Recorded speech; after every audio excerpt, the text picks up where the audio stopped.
I got involved in the death penalty, the simple, direct answer to that is because I got involved in the lives of poor people. And there is a direct connection. This man that I wrote letters to and he wrote back, and I wrote and he wrote back. Even in the letters, I could see, look, here is a human being. I could tell his goodness. He never asked me for anything.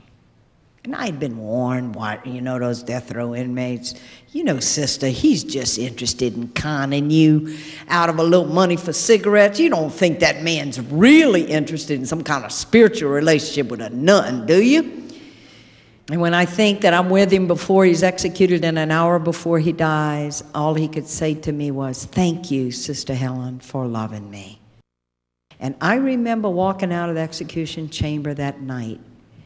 It was as clear as a tinkling bell in my mind, the awareness and the mission. Because when you witness an execution, it either paralyzes you or it galvanizes you. And when we get galvanized, that's resurrection. That's faith. That's grace. There is a man on death row in Louisiana, Dobie Williams, whom the state is going to kill on June the 18th. And I have been accompanying him for over 7 years. And now he has 9 more days to live. That's the only reason I have to leave, because I wanted to be here the whole time for the journey. I so believe in what the journey does. God of life and of love and of compassion, may we be a sign of hope to our country that there is another way. What we're doing here, we may see as a little trickle of water, barely discernible, going through a lot of desert. But little trickles of water have a way of growing and becoming streams and becoming torrents and becoming rivers, and that's what we're about. And I love being part of this because every now and then we really just got to do something with our bodies. We got to stand up.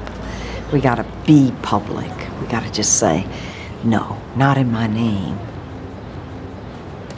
The death penalty is an act of tremendous despair for our society. We saw it, the whole nation saw it with Carla Faye Tucker. Is there not any alternative of what we can do as a people other than imitating the violence, freeze-framing people in the worst act of their life and imitating their violence? Isn't there any alternative of what we can do as a society? I've accompanied 4 human beings to execution, 4. To be there in this clean place. A death house is so confusing because it is so clean. We even put alcohol on the person's arm before we inject the needle to kill them. You can't get any cleaner than that with death.